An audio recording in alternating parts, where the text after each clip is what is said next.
Dünyasından herkese merhabalar diliyorum. Kanalıma hoş geldiniz. Ben Sibel. Bugün sizlere çok güzel bir battaniye tarifi vereceğim. Bu battaniyenin yapımı gerçekten çok kolay. Bunu yapabilmek için sadece tığ biliyor olmanız yeterli olacaktır. Yani tığla örgü örmeyi seviyorsanız da yine bu battaniye tam size göre olacaktır. Kullandığınız ipin markasının hiçbir önemi yok. İster pamuk olsun, yün olsun, akrilik olsun, nasıl bir ip tercih etmek istiyorsanız istediğiniz markanın istediğiniz ipini kullanabilirsiniz. Ben 100 gramı 210 metre olan iplerden kullandım alt zemin için. Üstüne biraz daha kalın olan bu şekilde iplerim vardı. Hatta ben bunları böyle ebruli bir ip almıştım. Ebruli bir ipi bu şekilde ayrı ayrı yumaklar haline getirdim. Siz evdeki kalan iplerinizi de bu şekilde değerlendirebilirsiniz. Tığ olarak da 5 milim tığ kullandım.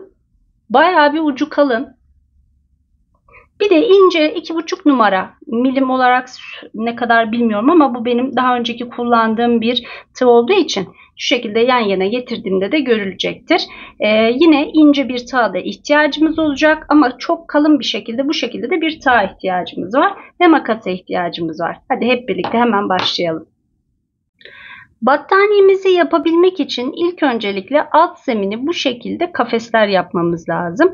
Bunu yapabilmek için de yapmak istediğiniz bu battaniye de olabilir, başka bir şey de olabilir. Ne yapmak istiyorsanız bu şeritler halinde hazırlıyoruz biz bunu. Bu şeridin kaç tane kafesten oluşacağına karar vermek. Tabii buradaki en önemli kısım burada yapacağınız modeli öncelikle çizmeniz lazım. Bakın ilk öncelikle ben böyle kareli bir kağıt üzerine yapmak istediğim modeli kendi kafama göre çizdim. Bunun için 22 tane kafes ayarladım. Şurada en dıştaki şuradaki kısımlarda bir sıra boş bıraktım. Şurada da gözüküyor. Şu kısımlarında bir sıra, bir sıra ve bir sıra. Yapmak istediğim modeli iç kısmı oturtturdum. Ne yapmışız? Hemen bir bakalım. Şu başlangıç yerleri bütün bakın. Sonrasında tığın şekline göre gidiyor olmanız lazım. Buradan 1, 2, 3, 4, 5, 6, 7, 8, 9, 10. 10 tane geliyorum. Aslında bu kısım geldiğim yer, gittiğim yer. Arada 8 tane kutum var. Buradan 7 tane geldim. Aşağıya doğru 4 tane indim. Tekrar 7 tane. Tekrar bu şekilde arada 8 tane kalacak şekilde ilerliyorum. Her seferinde aynı şeyi yapıyorum. Buradan başladım. Kırmızılarla ilerledim. Gittim. Geldim. Tekrar geri döndüm. Bu şekilde bütün etrafına kırmızıları dolanıyoruz. Sonra yeşil olanla gösterdiğim kısma geçiyorum. Buradan yine başladım. Geldim. Artık ilk kırmızıyı oluşturduktan sonrası çok daha kolay. Sonrasında bu içerideki 8 taneyi dolduruyorum. Tekrar 7 taneyi dolduruyorum. İlerliyorum. Tekrar kırmızının yanından ilerliyorum. Burada da çok daha rahat bir şekilde gözüküyor. İlk öncelikle mavi olan kısım koyu mavi. Geldim. 4 tane. Bakın burada 2'şer tane bıraktım. Bunun da tabii ki bir sebebi var. Tekrar ilerledim. 7 tane. Tekrar buradan 9 tane gidiyorum artık. 10. burada olduğu için. Arada 8 tane kalıyor. Tekrar ilerliyorum. Tekrar maviye geçtiğimde, açık maviye geçtiğimde yine buradan başlıyorum. Bu koyu mavi olanın yanından itibaren gidiyorum. Sonra kırmızıya geçtim. Hatta daha güzel bir rengi var bunun da, yavru ağzı gibi. Hemen buradan geldim. Tekrar iç kısmından ilerliyorum. Tabii ki buradaki istediğiniz deseni sizler oluşturabilirsiniz. Buradaki en önemli kısım hiç başlamadan önce, battaniyeye başlamadan önce nasıl bir desen yapmak istiyorsanız bunu bir kağıda çizin. Tabii ki buradaki önemli nokta tığınızın ilerleyeceği şekilde çizin. Yani kesik kesik olmasın, yoksa her seferinde ipinizi kırıp tekrar ip bağlamanız gerekecektir. Ben o yüzden hiç elimi kaldırmadan ilerleyebilecek şekilde bir desen çizdim. Size de tavsiyem bu şekilde bir desen çizmeniz. İlk öncelikle kafesi nasıl yaptığımı göstermek istiyorum. Kafeslerimi yaparken ince olan bu 210 metre olan 100 gramlık bu ipimi kullandım. Üstündeki birazcık daha kalın olan ipleri de desenlerimi oluşturmak için kullandım. Alt zemini oluştururken tığımız 2,5 numara. Burada kaç tane kafes olacağına karar verdikten sonra bizim burada 22 tane kafesimiz oluştu. Yani benim çizdiğim modele göre 22 tane kafes yapmam lazım. Tabii ki siz burada dediğim gibi modelinize göre kafes sayısını az ya da çok başlayabilirsiniz. 22 tane başladım. Bu 22 tane için ikişer tane aralarla oluşturacağımız için bir de battığımız yer olarak düşünürsek 22 çarpı 3 eşittir 66 tane zincir çekmemiz gerekli. 3 tane de geriye dönmek için toplamda 69 tane zincir çekmemiz gerekli. Eğer siz daha kafesleri az yapıyorsanız, mesela 10 tane kafes yapıyorsanız çarpı 3 30 artı 3 33 tane zincir çekmeniz lazım. Eğer siz bunu yanlış yaparsanız da hiç problem değil. Eksik olmasın, fazla olsun. Daha sonrasında fazla olan kısmı da kesip ilerleyebilirsiniz. Ben şimdi herhangi bir şekilde kafes nasıl yapılır onu göstermek istiyorum. O yüzden çok az bir şekilde sayımı başladım. 1, 2, 3, 4, 5.'ye battım. 2 seferde çekiyorum ilmeğimi. Arada 2 tane zincir. Tekrar 1, 2 tane burada bırakıyorum. Tekrar ikili trabzan yapıyorum.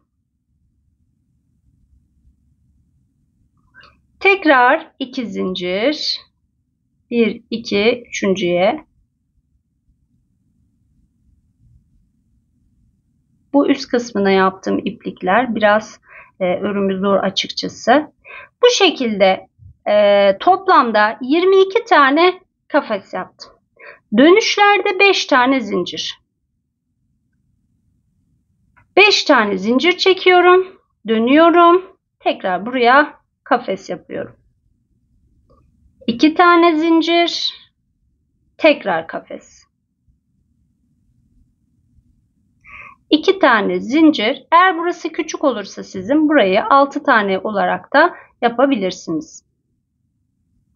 Bu şekilde kafeslerimi oluşturuyorum. 22 santim enini ölçtüğümüzde bu kısmının 21 santim olduğunu görebiliriz. Hemen ölçelim. 21'e yakın. Bakın 21 santime yakın. Neredeyse her bir kafes 1 santim uzunluğunda. Bu şekilde ölçebilirsiniz de. Üstündeki işlemeleri istediğiniz renklerde yapabilirsiniz. Hatta isterseniz tek renk bile yapabilirsiniz ya da ebrul bir ip de kullanabilirsiniz. Normalde biz üst kısımdan işlem yapıyoruz ama bu çalışmayı yapabilmek için modelin arka tarafından yapacağız. Bir tane zincir çektim. Bir sıra burada, bir sıra da burada bıraktıktan sonra ikisinin tam şu kesişim noktasında ortadan başlıyorum ve bu şekilde ilerliyorum. Sırada benim kahverengim var, sütlü kahvem. Hemen ondan başlayacağım. İlmeğimi, tığımı ön tarafından geçiriyorum. İlmeğimi buradan çıkartıyorum.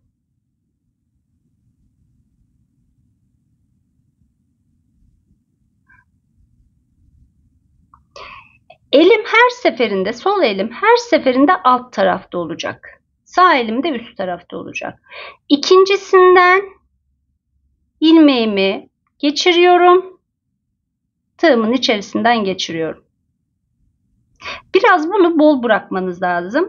Çok sıkı yapmayın. Tekrar tığımı buradan geçiriyorum. İlmek kaydırma yöntemi olarak düşünebilirsiniz.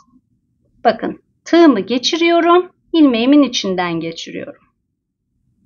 Bir sıra geldim. Şimdi yan tarafa geçmem lazım. Hiç şeklini bozmuyorum. Bakın yine aynı şekilde tutuyorum. Sadece tığımızın şeklini değiştirerek ilerleyeceğiz. Yan tarafa geçiyorum. Yine tığımı geçiriyorum. Arasından çıkartıyorum. İpi de bakın hiçbir şey yapmıyorum. Sadece şuradaki işaret parmağımın üstünde tutuyorum ipimi her seferinde. Bu şekilde daha kolay oluyor. Geçiriyorum.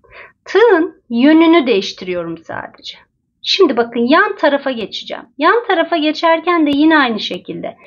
Buradan tığımı geçiriyorum. İçinden çıkartıyorum. Şu köşeleri de elinizde düzeltebilirsiniz. O kadar kolay, o kadar basit bir yöntem ki bu. İnanın herkes yapabilir. Geldim. Şimdi bu kısımdan gitmem lazım. Şimdi burada ben sayı olarak 6 tane bırakmıştım. 1, 2, 3, 4, 5, 6. 6 tane geldi. Fakat bu kısımlarında isterseniz hiç burayı dolanıp kahverengiyle bitirebilirsiniz. Ben buraların biraz daha böyle siyahlığının gözükmemesi için bu kısımlarından ilerlemeyi tercih ettim. Yani turuncunun olduğu, şuradaki yavru ağzı renk turuncu, ikisine de çok benziyor. Olduğu kafesin içinden geçiriyorum. Soldakinin içinden geçiriyorum. Dönüşte de sağdakinin içinden geçireceğim. Yine aynı kafesinin yanından ilerliyorum.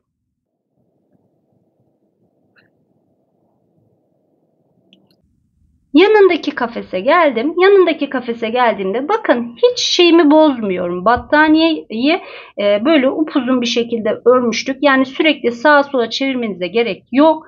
Aynı şekilde sadece tığın hareketleriyle ilerlemeniz sizin için çok daha kolay olacak. Tığ hareketi.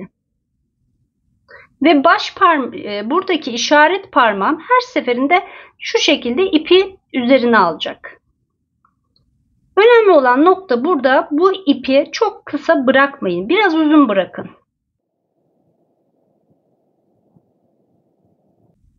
Yana geçiyorum. Köşeyi elimle düzeltiyorum. Yan tarafa geçtim tekrar. Aşağıya doğru ilerliyorum.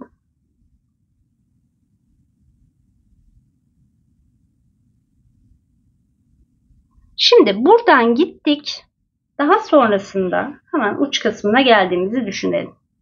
Uç kısmına geldikten sonra bu kısmından tekrar geri dönüp diğer kısmı yapıyoruz. Arkada da bakın burada ilmeği aralardan geçirerek bir düğüm atıp ilmeği de aralarından geçirerek ipimizi kesiyoruz. Bu şekilde istediğiniz deseni ilerleyebilirsiniz.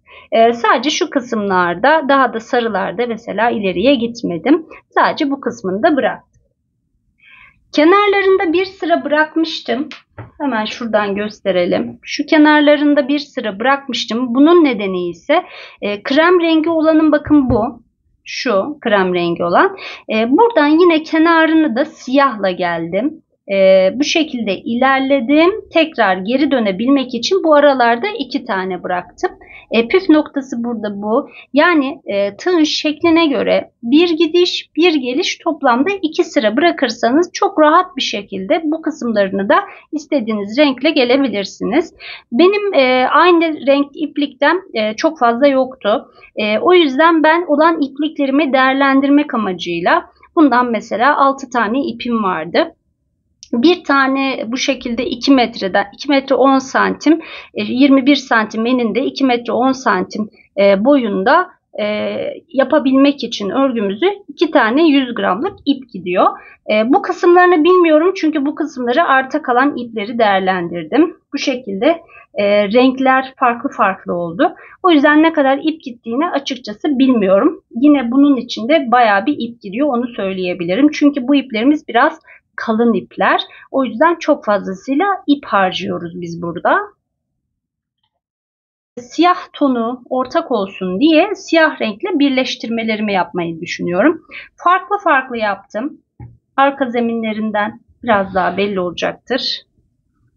İsterseniz siz hep aynı şekilde, aynı desen, aynı renkler kullanarak her birini yan yana yapabilirsiniz. Ya da bu şekilde 22 tane kafes yapıp bu şekilde bir desen oluşturup yanına 10 santimlik küçük bir kafes yapıp Ona farklı bir desen koyup onu da araya koyabilirsiniz.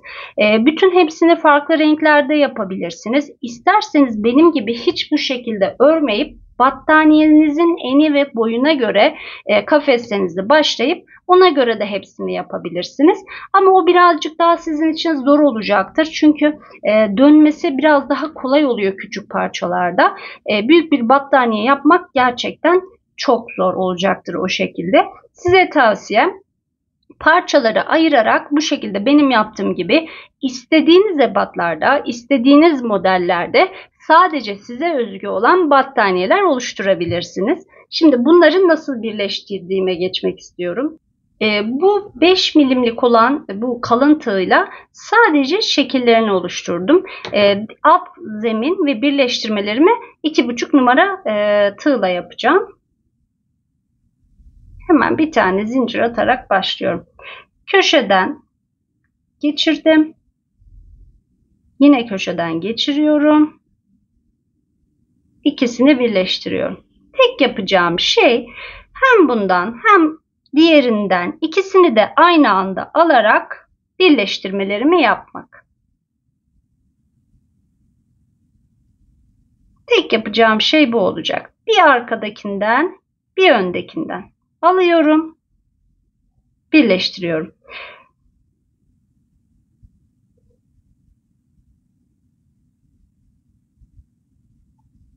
Gayet kolay. İsterseniz siz tığla birleştirmek yerine dikebilirsiniz de. Tabii bu da bir alternatif olacaktır. Krem rengi olanın yan kısımlarına siyah geldim. Bunun nedeni krem rengi olan ipim bitti. 6 tane vardı ama tam böyle 2 metre 10 santim boyutunda örmedi. Ben de o yüzden diğer kısmını siyah yaptığım için bu biraz daha fazla çıktı. Aynı markanın aynı ip olmasına rağmen hem bunu bitirebildim 2 tane yumakla hem de bunun bu kısımlarını yapabildim. O yüzden ben de bu kısımlarına siyah koydum. Hem bütünlük sağlasın diye hem de ipim yetmediği için bu şekilde yapmayı daha uygun buldum. Her ikisinden de alıyorum ve sık iğne ile birleştiriyorum. Başka hiçbir şey yapmıyorum.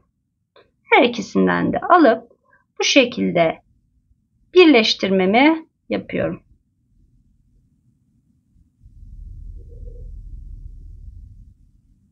Hemen bir bakalım nasıl olduğuna. Ortada böyle çizgi şeklinde bir kabarıklığımız oluşuyor. Ben bunu seviyorum açıkçası bu şekilde görünmesine. Yakından da göstereyim. Siyah olduğu için tam net belli olmayabilir. Ama birleştirme yeri bakın hiç belli bile olmuyor.